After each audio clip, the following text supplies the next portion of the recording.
हम पुरुषों ने महिलाओं को घर में बांध के रख दिया, ना उन्हें पढ़ने दिया, ना उन्हें बिजनेस में आगे बढ़ने दिए, ना उन्हें व्यापार करने दिए। उसका कारण क्या है?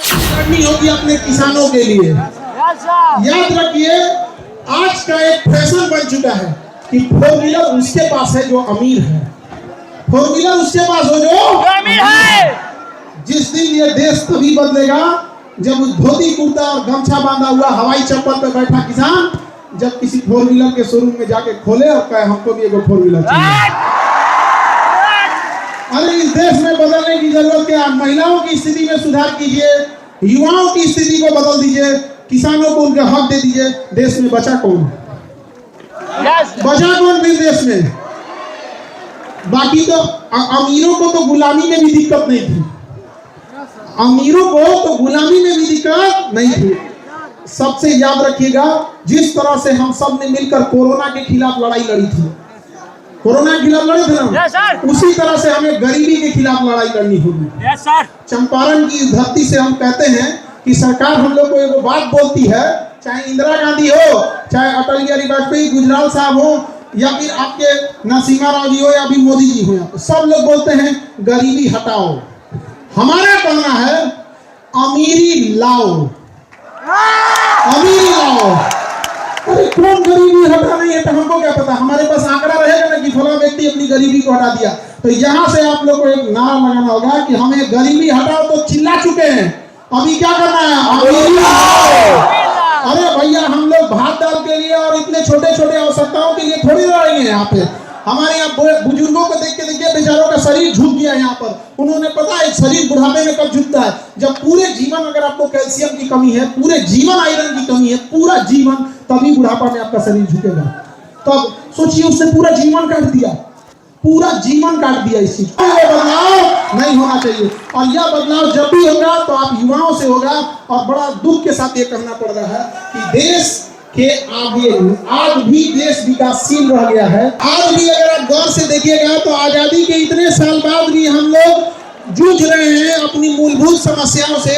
उसका एक बड़ा कारण है, हम पुरुषों ने महिलाओं को घर में बांध के रख दिया, ना उन्हें पढ़ने दिया, ना उन्हें बिजनेस में आगे बढ़ने दिए, ना उन्हें व्यापार करने दिए। उसका कारण क्या है पता है?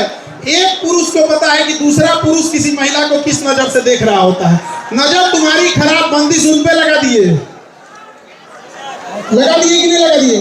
तो याद रखिए महिलाओं लोग, जिस दिन आप कदम से कदम मिला के चलना चालू कर दी, उस दिन देश को बदलने से कोई नहीं रोक सकता है। पुरुष लोग पिछले 75 साल से बहसबाजी कर रहे हैं कि हम देश को आजाद करेंगे, आजाद तो हो लो। हाँ, अरे बाबू, एक जहाज में भी 2 इंजन लगाया जाता है, पक्षी भी 2 पंख से उड़ती है। इतना बड़ा देश अकेले पुरुष कैसे खींच ले जाएगा जब तक महिलाएं साथ में नहीं? अरे हमने पूरी दुनिया में चीजें पुरुषों को सौंप के दी थी। पुरुषों ने प्रथम विश्व युद्ध, द्वितीय विश्व युद्ध, लड़ाई का युद्ध, ये युद्ध दुनिया भर में करके रख दिए। यहाँ पर कर दिया कि नहीं कर दिया? यहाँ पर तो महिलाओं को हम लोग अंडर एस्टिमेट करते हैं। ऐसा नहीं है। भारत में महिलाओं को मेडिकल इंडस्ट्री दिया गया। आज भी मेडिकल इंडस्ट्री की बैकबोन कही जाती है महिलाएं। पूरे मेडिकल इंडस्ट्री को महिलाओं ने संभाल के रखा है। पूरे हॉस्पिटल का जान कहा जाता है नर्सिंग स्टाफ को। आज पूरा मेडिकल किसने कंट्रोल करके रखा है? महिलाओं ने। एविएशन इंडस्ट्री दी है, हवाई क्षेत्र में कितना बदलाव लेके आया। दुनिया में सबसे ज्यादा लेडीज पायलट कहाँ है? भारत में है। दिखा दी कि नहीं करके दिखा दी? बैंकिंग सेक्टर में करके दिखाई कि नहीं करके दिखाएगा? लेकिन महिलाओं को आगे बढ़ाने के लिए हम सरकार से भी कहते हैं कि महिलाओं के एजुकेशन पर से जीएसटी हटाया जाए। और यह जैसे हटेगा महिलाओं पर से जीएसटी, अब आप कहिएगा कि बेटी पढ़ाओ और बेटी बचाओ, 18% जीएसटी घर से लाओ, ऐसे कैसे होगा? वो बताइए, आपसे जीएसटी हटा जाएगी कि नहीं? अच्छा, पुरुष लोग समझो, जिस दिन महिलाओं से जीएसटी हट जाएगा एजुकेशन पे, फिर हम लोग कहेंगे कि भेदभाव हो रहा है, बराबरी होना चाहिए, हम लोग का भी होना चाहिए। तो हम यहाँ पर याद रखिएगा, पुरुषों की मदद महिलाएं ही करेंगी।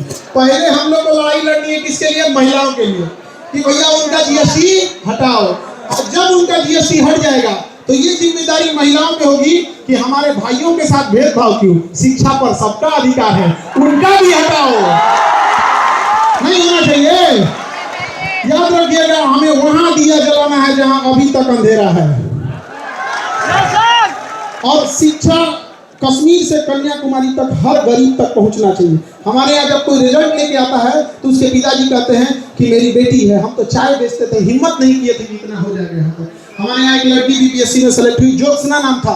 बियाह के 17 साल बाद उसने बीपीएससी का एग्जाम दिया। कहा कि सर बड़ा सस्ता था, मैं एडमिशन ले लिए, अब पढ़ने लगे, इतना आराम से पढ़ाई की पढ़ते पढ़ते कब हम बीपीएससी के अधिकारी हो गए पता नहीं चला। सोचिए अगर लाख रुपया फीस रहती तो कोई हिम्मत करता? कोई हिम्मत नहीं करता।